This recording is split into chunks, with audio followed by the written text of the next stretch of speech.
All right, so here's our problem. Okay, so we have I'll read the problem for y'all, and then I'll start working it. All right. The alarm at a fire station rings, and an 86-kilogram fireman, starting from rest, slides down a pole to the floor below, which is a distance of 4.0 meters. Just before landing, his speed is 1.4 meters per second. The question is, what is the magnitude of the kinetic frictional force exerted on the fireman as he slides down the pole? Because he has his hands on the fireman's pole. It starts from rest. He ends up at a velocity of 1.4 meters per second. We're trying to find what must be the frictional force that opposes his fall. So the force between his hands and the pole in his hands. All right. I could try to draw a picture here. See if I have like, there's the pole that goes down. Maybe that goes down to the space below, right? And then let's see if I can get the fireman walking on. Oh, this is pretty good. All right. So if he's like standing here. All right. His mass, we know, is 86 kilograms.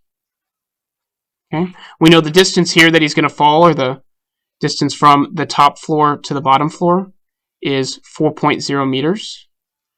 Okay. So he's going to travel 4.0 meters and going down. We hear that he starts from rest, so we should immediately think what? That he's 0 meters per second is his initial velocity. Okay. Initial velocity is 0 meters per second. Okay. And then we know that he ends up at a velocity of 1.4 meters per second. So if that's the velocity he ends up with, I'm immediately thinking, all right, that's his final velocity. All right, we're trying to find the kinetic frictional force between his hands and the pole. Okay, so my first thought when I try to solve these problems is, all right, some visual, that'd be helpful.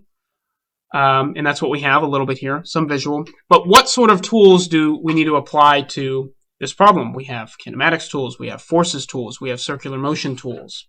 Circular motion tools, I'll immediately throw that away. I don't have an object moving in any sort of circular motion. So there's no centripetal force, there's no centripetal acceleration. Don't need those tools for this problem. What I do have is I have certain motion quantities, some displacement, I have some initial velocity, I have some final velocity. So my mind is immediately thinking, all right, kinematics. It seems at least partially to be a kinematics question or problem.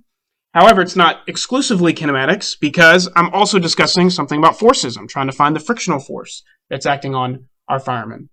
So I have two ideas in my head right now then. I'm thinking, all right, this is partially kinematics, and this is also going to be partially some forces. So I'm going to have to use both of those tools in order to figure something out about the frictional force that's acting on him. Now, what I do notice, and what I know in my problem-solving techniques, is that I've been given three things in kinematics. I've been given the initial velocity, the final velocity, and the displacement in x, going from top floor to the bottom floor. Been given three things, so I can find a fourth thing. If I know that this is kinematics and forces, there's a certain motion quantity that I know about in forces that might help me, that I can get from kinematics. That would be acceleration, right? I know forces in terms of motion. Forces relate to acceleration, and it looks like I can probably solve and find what the acceleration of this fireman was as he went from 0 meters per second to 1.4 meters per second, given that I have his displacement. So my first thought is I'm going to try to relate these three kinematics quantities to each other and relate them to the fourth unknown, which would be the acceleration. So I need to figure out what is the kinematics equation that would relate initial velocity, final velocity, and displacement to acceleration.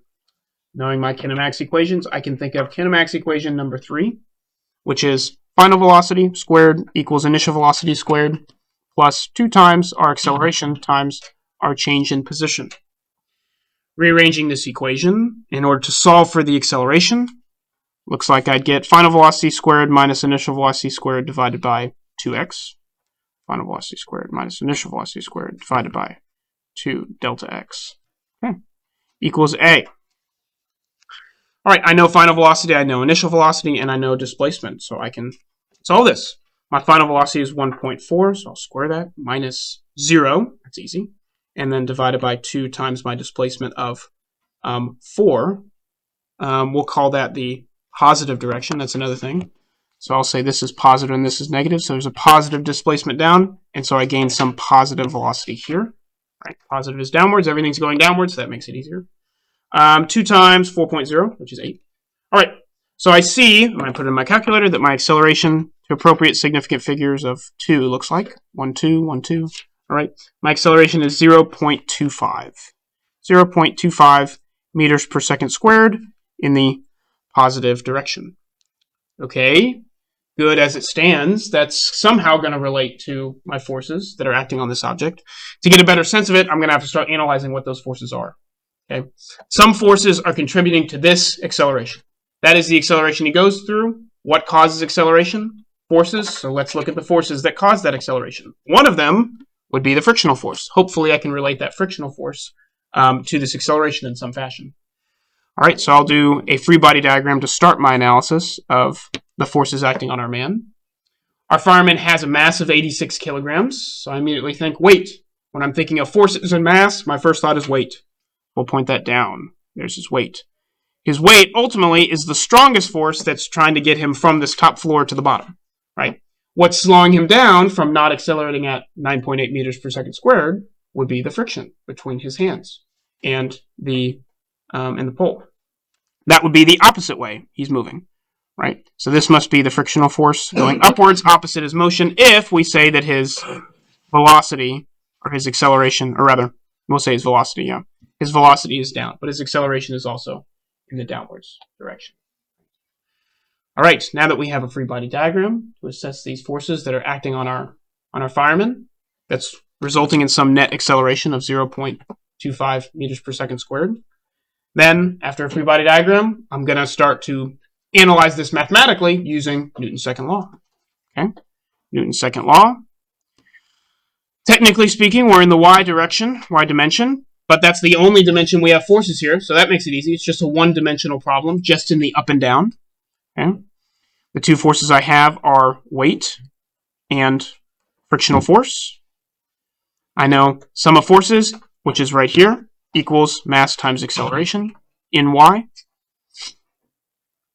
My weight, remember I defined this as positive and this as negative, or down as positive. So my weight is in the positive direction. My frictional force is upwards. That's in the negative direction. So I'll say minus frictional force equals mass times the net acceleration downwards. All right. I immediately see we're probably pretty close to the end of the problem here already. Because looking at this, I can find his weight because I know weight is mass times gravity. I've been given his mass. All right. So this quantity is good to go. Frictional force, that's what I'm trying to find. The force that's opposing him, that's slowing him down, or maybe not making him move as fast as he would otherwise.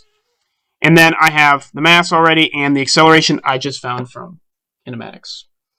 Rearranging this equation, I'd find that the weight, let's put this on, this side. So do a little bit of algebra. At this point, now that I know I have an equation that can give me my answer, the physics is over. No more physics to do. I just have math to do. That says F sub F. I just messed it up. So all I did was go from here, rearrange this equation to solve for my unknown, because this is our unknown. Put my values in of weight, which is 86 kilograms, times my gravitational field, 9.80 newtons for every kilogram of mass, right? Minus my mass, 86 kilograms again, 86 kilograms.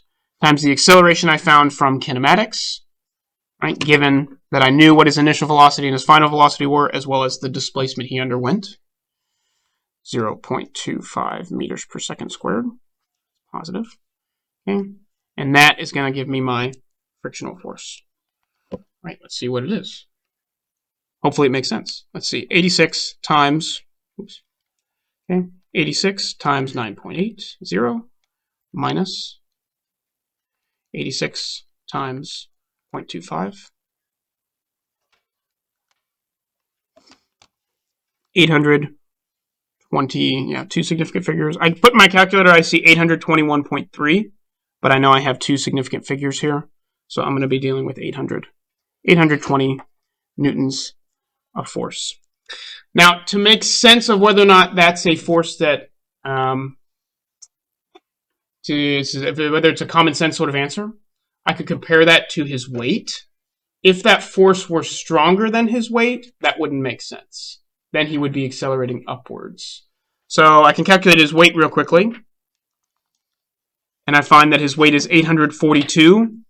So that makes sense. So the net force on him would be 842 minus 820 that I just found for the frictional force. A small net force generating a small acceleration.